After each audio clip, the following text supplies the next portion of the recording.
I found my girlfriend's secret chat with my boss. I resigned quietly. Then on my last day, I sent HR the screenshots. He was fired. She was evicted. I moved on. I, 28 male, always thought I was a pretty good judge of character. It's unsettling to learn you were wrong about everything. My girlfriend, Hannah, 26, and I have been together for 3 years, living together for 2. I genuinely thought we were building a future. I work as a data analyst for a mid-sized tech firm. For the past year, my boss, Lawrence, 40, a man I viewed as a mentor, had been dangling a senior analyst promotion in front of me. He's one of those effortlessly charismatic corporate types, all expensive suits and firm handshakes. I trusted him. Lately, though, something felt off. The promotion timeline kept shifting, and I was getting the sense I was being strung along. Call it a gut feeling. I'd been casually browsed job boards for a few weeks. Nothing serious, just keeping my options open. I even had a preliminary phone screener with another company, more out of curiosity than anything else. Then, last Tuesday, my gut feeling was proven right in the most brutal way imaginable. Hannah left her iPad on the coffee table. This wasn't unusual. We often shared it. But as I walked past, the screen lit up with a notification from a messaging app. The contact was L. The preview text was small, but it was enough to stop me cold. He's still convinced that promotion is real. Poor little guy. My blood turned to ice. It had to be Lawrence. I'm not proud of what I did next, but I don't regret it. I opened the app. It was her account, and the chat history with L went back 6 months. It was Lawrence. And it was a nightmare. It wasn't just a physical affair, though there was plenty of evidence of that. It was the sheer, unadulterated contempt they had for me. They mocked everything. My work ethic, the shirts I wore, my hobbies, a heartfelt birthday gift I'd given her. But the real devastation was the professional sabotage. Lawrence was feeding her confidential information about my performance reviews before I ever saw them. He was telling her about projects I was being considered for, then laughing with her about how he was going to assign them to someone else to keep me hungry. That senior analyst promotion, the one I was pulling 60-hour weeks to earn, it was a complete fiction, a management tool, a carrot on a stick to keep his workhorse productive. One message from Lawrence burned itself into my memory. Lawrence, he's a good workhorse, does the work of 2 people for the price of 1. Can't lose that, can we? I'll keep stringing him along until the Q4 reports are done. And Hannah's reply, the one that truly broke me. Hannah, my hard-working man, just make sure he gets a big enough bonus to pay for that trip to Italy I want. You can come meet us there, lol. I was sitting on my own couch, in the apartment where I paid 70% of the bills, reading about how my life was a joke to the 2 people I trusted most in the world. There was no yelling, no throwing things. The hot rage I expected never came. Instead, a strange, icy calm settled over me. This wasn't a problem for a screaming match. This was a problem that required a scalpel. I spent the next hour meticulously screenshotting every part of their conversation. The romantic texts, the professional backstabbing, the casual way Lawrence shared sensitive company data, the mocking of our life together. Everything. I saved the images to my phone, then uploaded them to 3 separate, secure cloud drives. I went to my desk and opened my laptop. That phone screener I'd had last week suddenly felt like a lifeline. I emailed the recruiter back immediately, expressing my enthusiastic interest in moving forward with the process. Then, I spent the rest of the night tailoring my resume and applying to 5 other senior analyst positions that were a perfect fit. The next morning, I woke up, made coffee, and kissed a sleepy Hannah goodbye as she left for her job at a boutique. I was a ghost. She didn't sense a thing. The recruiter from the first company emailed me back within an hour, asking to schedule a technical interview. The next week was a blur of interviews. I was fueled by a cold, quiet fury. By the following Monday, I had 2 competing job offers. One of them, from the company I'd contacted first, was a 20% salary increase, a better title, and fully remote. I accepted it on the spot. The next day, Tuesday, exactly 1 week after I discovered the messages, I walked into Lawrence's office and placed my resignation letter on his desk. Standard 2 weeks notice. The look on his face was a perfect blend of surprise and irritation. Whoa, Austin, what's this? A bit sudden, isn't it? We were just talking about your future here. A better opportunity came up, I said, my voice flat and devoid of emotion. It was too good to pass up. He leaned back in his chair, his smug corporate smirk returning. Well, you gotta do what you gotta do. I hope they're paying you well. You're leaving a lot on the table here, you know. That promotion. I know, I said. It's a shame. My last day will be 2 Fridays from now. I turned and walked out before he could say anything else. Telling Hannah that night was a preview of the entitlement to come. Her first question wasn't about my happiness or career. You what? You quit your job without even talking to me? What about our plans? The apartment? You know I can't afford this place on my own. I'll cover my share for another month after I'm gone to give you time to sort things out, I said calmly. A crucial detail was suddenly at the forefront of my mind. The lease is solely in my name. She was fuming, but she thinks this is about me being impulsive and selfish. She has no idea what's really happening. I have 9 more work days. Lawrence is already acting like a scorned king, piling miserable handover tasks on my desk.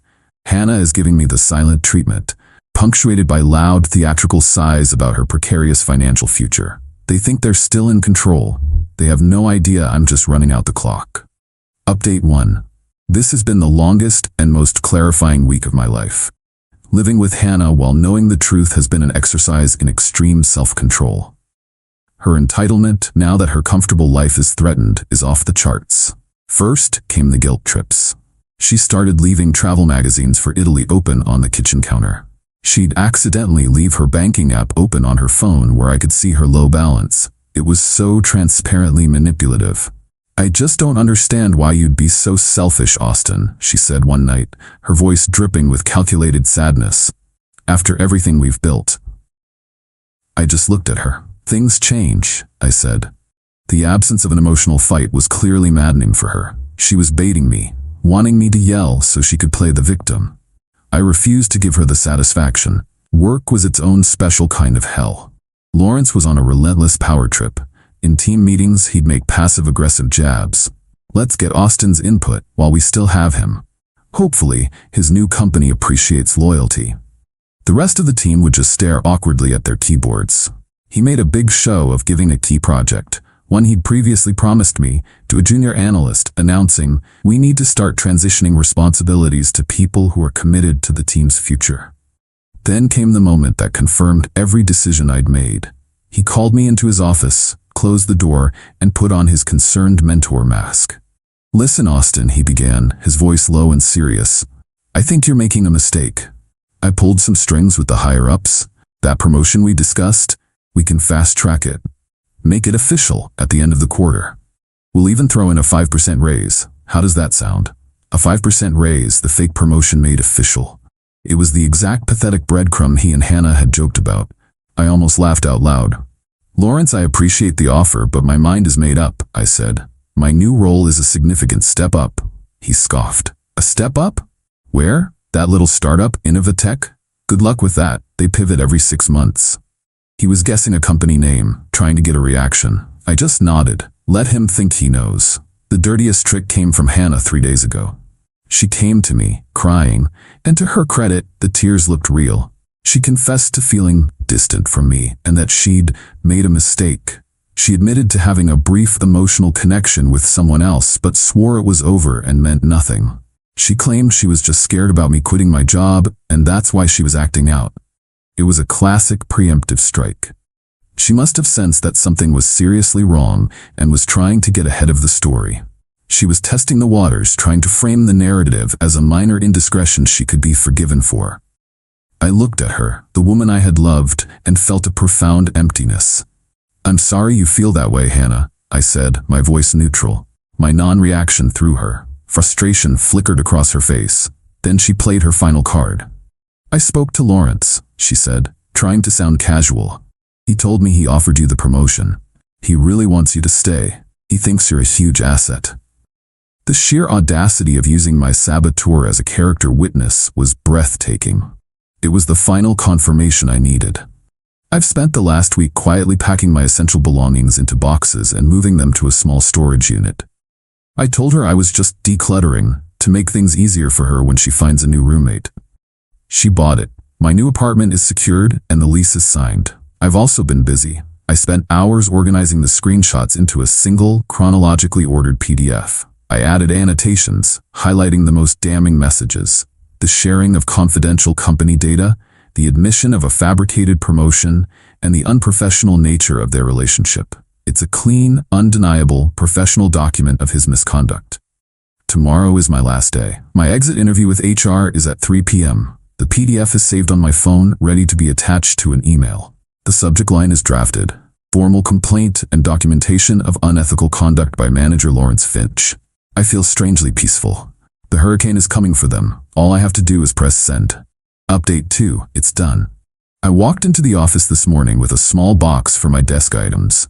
There was a cheap sheet cake in the break room that said, "Good luck, Austin," in waxy blue frosting. Lawrence made a big show of cutting the first piece and handing it to me with a wide, fake smile. "No hard feelings, buddy," he said, clapping my shoulder. "The corporate world is a battlefield. You gotta look out for number one." "You have no idea how right you are, Lawrence," I replied with a small, that unreadable smile. I spent the morning being excruciatingly helpful, documenting everything for the handover. I wanted my record as an employee to be flawless. At 2:45 p.m., my calendar notification popped up. Exit interview, Gloria, HR. I walked to the HR suite, my heart beating a steady, determined rhythm. Gloria, the HR director, is a no-nonsense woman in her 50s who has seen it all. She began with the standard script. "Why are you leaving? What did you enjoy about your role? What could be improved?" I gave her the professional, pre-rehearsed answers. I found a role that better aligns with my long-term career goals. The team environment was challenging at times, but I value the experience I gained. Gloria was typing, nodding, clearly just going through the motions. "Okay, and is there anything else you'd like to add?" she asked, already looking like she was ready to close her folder. "Yes, actually," I said, my voice firm and clear. "My departure is a direct result of a hostile and deeply unprofessional environment created by my direct manager, Lawrence Finch." She stopped typing. Her full attention snapped to me. "Those are very serious allegations, Austin." "I know," I said, "and I have documented proof." I took a breath. "I am about to send you an email. It contains a PDF with time-stamped evidence of Lawrence sharing confidential company information, admitting to fabricating a promotion to manipulate my workload, and engaging in an inappropriate relationship with my partner, all of which has caused me significant distress." I pulled out my phone, attached the meticulously prepared PDF to the drafted email, and pressed send. I looked at Gloria. The email has been sent. Her face was a mask of professional neutrality, but I saw her eyes widen as she opened the email on her monitor. She clicked open the PDF. She scrolled and scrolled. The silence in the room was absolute, broken only by the quiet clicks of her mouse. I watched her pause on the annotated sections detailing his breach of confidentiality. I saw her expression harden as she read the messages where they mocked me. After what felt like an eternity, she looked up. The bored HR drone was gone, replaced by a corporate sentinel protecting her company from a massive liability. "Mr. Davies," she said, her tone now ice. "Thank you for bringing this to our attention in such a clear and documented manner. We take these matters with the utmost seriousness. A full investigation will be launched, effective immediately. I want to assure you, your decision to leave will not result in a negative reference from this company." I nodded, stood up, and shook her hand. That's all I could ask for. I walked out of her office, collected my box, and headed for the exit. I saw Lawrence across the office, laughing with another manager. He caught my eye and gave me a little good luck wave. I just nodded back and kept walking. Then I went home. Hannah was on the couch scrolling through her phone, looking bored. She glanced up. "You're home early." "It was my last day," I said, setting my box down by the door. "Oh, right." She went back to her phone. I stood there for a moment, watching her, the woman who had laughed at my dreams with my boss. "Hannah," I said. My voice was quiet, but it sliced through the silence. She looked up, annoyed. "I know about you and Lawrence." The color drained from her face. Her body went rigid. For the first time in months, I saw a genuine, unfiltered emotion from her. Pure, gut-wrenching panic. What are you talking about?" she stammered. "I'm not gonna fight. I'm not gonna argue. I just want you to know that I know," I continued, my voice level. "The lease on this apartment is in my name only. I need you to have your things packed and be gone by Sunday evening. That gives you 3 days. I think that's fair." She shot up from the couch, denial kicking in. "You're crazy. You're making things up because you're stressed about your new job."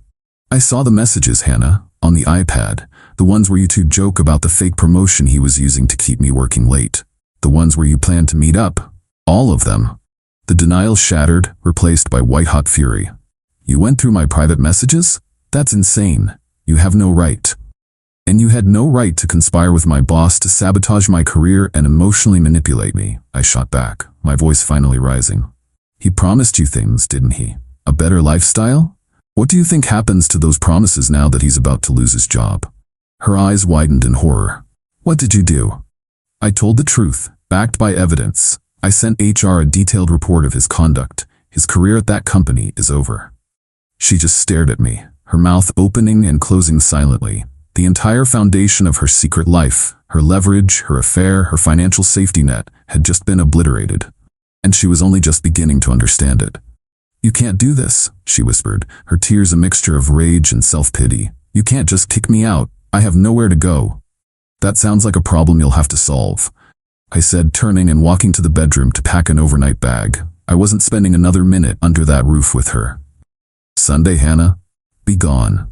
I left her standing alone in the living room, a storm of her own making finally breaking right on top of her. Final update. It's been 2 months, life is quiet, and I'm finally realizing how much I needed that quiet. The fallout was as messy and satisfying as I'd anticipated. I got a call a week after my departure from Catherine, a former coworker I trusted. She told me the office was in chaos. Lawrence was put on administrative leave the day after my exit interview. He was officially terminated about a week after that. The official reason cited in the company memo was gross misconduct and a severe breach of company confidentiality protocols. The affair was the office gossip, but the documented, professional sabotage was the legal hammer that sealed his fate. He didn't fight it. He was just gone. Hannah, predictably, did not go quietly. She spent the next 3 days bombarding my phone with every tactic in the book. Screaming voicemails, tearful I can change texts, and messages from her friends calling me a monster. When Sunday came, I brought 2 of my friends with me to the apartment to move my furniture. She was there, frantically shoving clothes into duffel bags amidst a sea of cardboard boxes. She looked exhausted and furious. From what I could piece together from her angry muttering, she had called Lawrence for help. He apparently told her to lose his number and that he had his own legal crap to deal with. Her safety net, the man who was supposed to fund her life, had cut her loose the second he lost his power. As we were moving my couch, I saw the ridiculously expensive Breville espresso machine on the counter, the one she insisted we needed. I remembered her text to Lawrence about my bonus paying for their trips. I stopped and pointed at it. I'm selling that. She shot me a look of pure hatred but said nothing. She knew she had no ground left to stand on. I heard later from a mutual acquaintance what happened next. Hannah, remembering Lawrence's snide comment, actually drove to the physical office of Innovatech, the startup he had named. She apparently went to their reception and demanded to see me, causing a confusing scene until the receptionist confirmed they had no employee by my name. The public humiliation of her chasing a phantom lead provided a small, grim sense of satisfaction. Last I heard, she moved back in with her parents 3 hours away. I sold the espresso machine on Facebook Marketplace for $400. I called it my severance package and used the money to buy a huge, comfortable armchair for my new place. It felt like a worthy trade. My new job is everything the old one wasn't. The work is challenging, my colleagues are professional, and my boss is a normal person who talks about her garden. The amount of mental energy that's freed up when you're not living in a state of constant low-grade betrayal is astounding. I won't pretend it's a perfect, happy ending. It's not. There are nights I feel a pang of something, not for Hannah, but for the 3 years I lost, for the future I thought I was building. Grieving for a life that turned out to be a well-constructed lie is a strange, hollow process. But I'm rebuilding. I'm reconnecting with friends, enjoying my own space, and remembering what it feels like to trust my own judgment again. A few weeks ago, I got a short message on LinkedIn from Gloria, the HR director. Gloria, hope you're well, Austin. Just wanted to say thank you again. You helped us address a significant issue. Wishing you all the best in your new role. I didn't orchestrate some grand explosive revenge.